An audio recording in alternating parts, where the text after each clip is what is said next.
Malacca జలసంధి ఇది మరొకసారి చర్చకొచ్చింది. మలక్కా జలసంధి ఇప్పుడు ఇంతకుముందు ఎప్పుడు చర్చకొచ్చిందంటే, అమెరికాని దెబ్బ కొట్టడం కోసం హౌతీ తీవ్రవాదులు ఇరాన్ తరపున మలక్కా జలసంధి మీదనే పడ్డారు. హౌతీ తీవ్రవాదులు వాళ్ళకి తోడుగా ఏదైతే లెబనాన్ సంబంధించినటువంటి హిజ్బుల్లా వాళ్ళు, అట్లాగే పాలస్తీనాకి సంబంధించిన హమాస్ వాళ్ళు కలిసి మలక్కా జలసంధి మీద నుంచి వచ్చే అమెరికా మిత్ర దేశాలకు సంబంధించినటువంటి వాణిజ్య నౌకల మీద దాడులు, విధ్వంసం చేయటం అనేకం చేసుకొచ్చారు. యుద్ధ నౌకల మీద చేస్తే అది యుద్ధం అవుతుంది, కానీ వాణిజ్య నౌకల మీద చేయడం అంటే వ్యాపారాల మీదన యుద్ధం చేయడం అనమాట. అంటే వ్యాపారాలను దెబ్బ కొట్టేటటువంటి వ్యవహారం.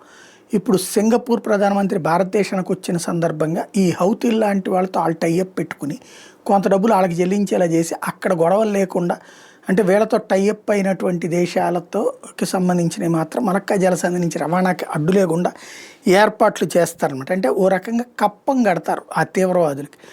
యాక్చువల్గా ఈ మలక్కా జలసంధికి సంబంధించి ఇండోనేషియా, మలేషియాలు కూడా అట్లాంటి బేరం ఆడుతున్నాయి హౌతీ తీవ్రవాదులను అడ్డుపెట్టి. ఇప్పుడు సింగపూర్ భారతదేశంతో ఆ విషయం మీద ఒప్పందం చేసుకుంది అన్నటువంటి వాదన వినబడుతుంది.